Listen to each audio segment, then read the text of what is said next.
नमस्कार, आप सभी का स्वागत करता हूं अपने YouTube चैनल सुरेंद्र सिंह बोरा में। दिन भर की तमाम अपडेट आप लोगों ने देख लिया होगा और सुप्रीम कोर्ट में बीएड वर्सेस बीएसटीसी केस को भी आप लोगों ने अच्छी तरीके से सुन लिया होगा, समझ लिया होगा। लेकिन बहुत सारे लोगों की इच्छा थी कि वो मुझे सुनना चाहते थे लेकिन आधे से कम लोग ही मुझे सुनना चाहते थे, क्योंकि हमारी बातों में कोई इंटरेस्ट नहीं होता है, कोई इंटरेस्टिंग नहीं होती, किसी भी प्रकार का कोई आनंद नहीं होता है।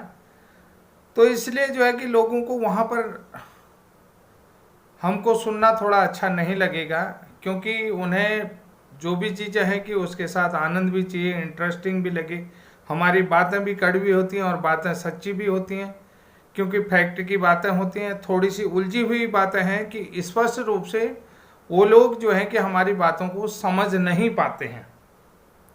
और दूसरी बात, क्योंकि आज पूरे दिन भर जो है कि जो पूरा दिन था वो डीएलएड वालों का रहा और कल का भी जो दिन था वो डीएलएड वालों का था। बीएड के लिए एक सुनिश्चित या सुनियोजित पार्ट था, इसको कहें कि इस तरीके से खामोशी का। उन्होंने खुद बीएड के अपनी योजना में ये चीज़ें शामिल थी। जिस तरीके से आज की एक्टिविटी आप लोगों ने सुप्रीम कोर्ट में देखी, सुप्रीम कोर्ट की तमाम एक्टिविटी को देखते हुए आप सभी लोगों को लगा था कि यानी कि बीएड कहीं भी रेस में नहीं है और कहीं भी रेस में जो है कि वो खड़ा भी नहीं हो पा रहा है। तो पूरी तरीके से आपने देखा हुआ कि बीएड जो के ऊपर जो है कि डीएलएड हावी रहा और डीएलएड जो है कि पूरी तरीके से यानी कि सब तरीके से जो है बीएड वाले खामोश थे। तो मुझे भी एक ऐसा ही लगा।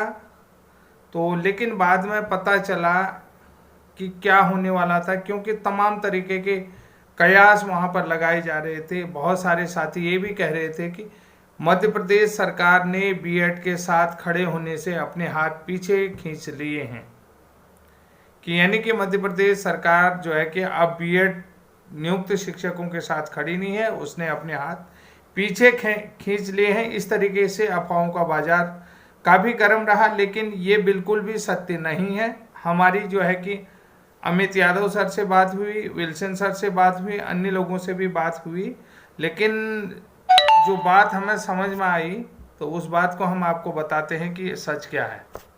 सच की अगर बात की जाए तो बहुत सारे लोग कह रहे थे कि तुषार मेहता का आज की हियरिंग में उपस्थित न हो पाना, वो जो है कि किसी दूसरे केस में इंगेज थे। यानी कि दूसरा केस क्या था कि जो 9 जजों की बेंच थी ईवीएम मशीन को लेकर के, उस केस में जो है कि वो लोग उनका 2 दिन पहले ही यहाँ पर अपना एफिडेविट लगा दिया था कि आज की हेयरिंग में उपस्थित नहीं होंगे।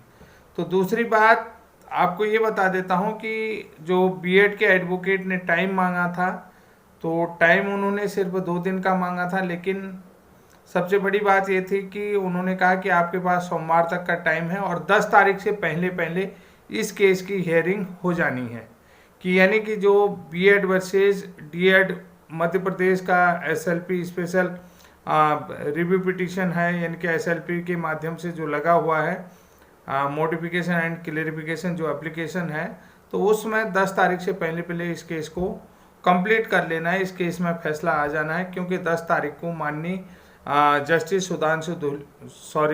जस्टिस अनिरुद्ध बोस जी जो है कि रिटायर होने वाले हैं। तो इसलिए जो है कि यहाँ पर आज आपने देखा होगा कि जज भी फेवर करते हुए, क्योंकि पूरी तरीके से डीएलएड चल रहा था, लेकिन जहाँ पर ब्रिज कोर्स की बात आई तो क्योंकि बार बार ब्रिज कोर्स को लेकर के सवाल उठाए जा रहे थे और मैंने भी पूरी जो हियरिंग थी वो सुनी थी। पेज नंबर 15 और 16 की बात आई थी कि ब्रिज कोर्स जैसा कोई चीज़ है। तो डीएलएड के एडवोकेट मीनाक्षी अरोरा जी ने ये भी कहा कि ये जो है कि this is not valid degree, bridge course this is not valid degree. जबकि जस्टिस सुधांशु धूलिया जी कह रहे थे कि अगर बीएड के साथ ब्रिज कोर्स है this is the valid degree, तो उन्होंने कहा कि this is not valid degree. ये चीज़ें सुनने में आ रहा था कि ये कहीं से भी, क्योंकि मीनाक्षी अरोरा जी ने कहा कि एनसीटी ने कोई ऐसा ब्रिज कोर्स जैसा पाठ्यक्रम नहीं करवाया है, इस तरीके का एक झूठ बोला गया था। लेकिन बीएड के जितने भी एडवोकेट थे खामोश थे, क्योंकि आज तुषार मेहता जी शामिल नहीं थे। ब्रिज कोर्स से संबंधित सारी ऑथेंटिक जानकारी उनके पास पूरी रखी हुई थी, इसलिए जो है कि उन्होंने कहा कि नहीं तो बहस आगे बढ़ेगी तो ब्रिज कोर्स को लेकर के तो इन लोगों को बोलना पड़ेगा, बहस करनी होगी, तो उन्होंने खामोशी ही रखा। तो इस तरीके से आज के केस की कार्रवाई रही।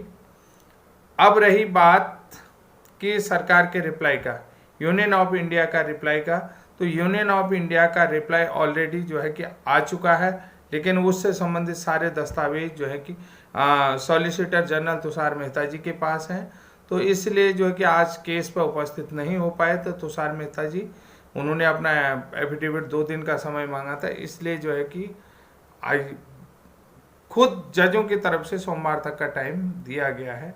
तो ये कार्रवाई आज की पूरे दिन भर की रही। बहुत सारे लोग कह रहे थे कि छत्तीसगढ़ सरकार ने जो है कि अपने हाथ पीछे खींच लिए हैं, बीएड के साथ अब वो खड़ी नहीं रहेगी। तो इस तरीके की कार्रवाई की प्रक्रिया रही। पूरे दिन भर की प्रक्रिया में बहुत सारे साथी हमारे ये कह रहे थे कि देखिए, ब्रिज कोर्स जैसा कोई चीज़ नहीं है, मीनाक्षी अरोड़ा प्रूव कर गई है और बीएड के एडवोकेट खामोश हैं। और इसके अलावा जो है कि उत्तर प्रदेश के शिक्षा मित्रों का भी मैटर यहाँ पर उलझा गया है। ब्रिज कोर्स जैसा कोई चीज़ नहीं है। हमारे साथी भी कह रहे थे कि जो खुद राज्य के हाई कोर्ट में केस जिनका चल रहा है और सुप्रीम कोर्ट में भी केस चल रहा है, तो वो भी कह रहे थे कि, लेकिन ये एक सुनियोजित एक हिस्सा था, सुनियोजित योजना का एक हिस्सा था, जिस कारण से आज बीएड के एडवोकेट खामोश रहे, क्योंकि सारे यूनियन ऑफ इंडिया का भी जवाब और तुषार मेहता जी के पास था। ब्रिज कोर्स से संबंधित सारे ऑथेंटिक डॉक्यूमेंट वहाँ पर थे। और एक चीज़ और बता देता हूँ कि मध्य प्रदेश सरकार ने बीएड के साथ अपने हाथ पीछे नहीं खींचे, यानी कि अगली जो सुनवाई है वो 8 तारीख को सोमवार को होगी और सोमवार को ही इसमें फाइनल डिसीजन आ जाना है, क्योंकि जस्टिस अनिरुद्ध बोस जी जो है 10 तारीख को रिटायरमेंट होने वाले, उससे पहले ये हियरिंग कंप्लीट हो जाएगी। और एक चीज़ और बता देता हूँ कि जैसा कि आपने कल छत्तीसगढ़ का मैटर देखा, छत्तीसगढ़ में जो है पूरी तरीके से हावी रहे। तो बहुत सारे, तो नहीं कहूँगा, छत्तीसगढ़ के कुछ डीएलएड साथियों का मेरे पास फ़ोन आया था कि वो कह रहे थे कि साहू जी का केस जो है कि बहुत पुराना है, वो 17 अगस्त से पहले का है, और हो सकता है कि 17 अगस्त से पहले वाला उनका मेन केस हो।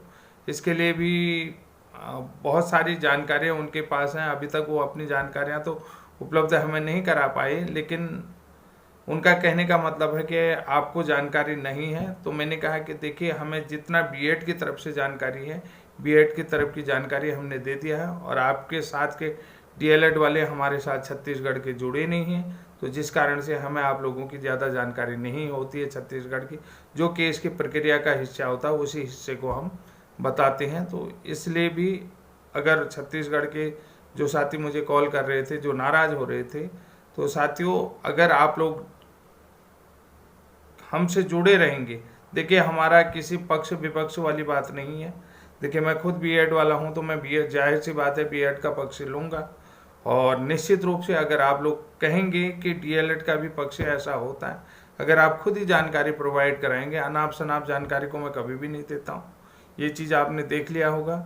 और दूसरी बात, उन्होंने 20 मार्च 2024 को जो पटना हाईकोर्ट का डिसीजन आया था, मिनिमम क्वालिफिकेशन कंप्लीट नहीं कर पाने की सरकार की तरफ से उन्हें तमाम मौके दिए गए थे, उसके बाद उन्हें भी बाहर करने का ऑर्डर आ गया था। उस बारे में भी मैंने उनके साथ डिस्कस किया था, लेकिन उनको शायद इसकी जानकारी नहीं थी। तो साथियों, आज के लिए इतना ही। तब तक के लिए जय हिंद, जय उत्तराखंड।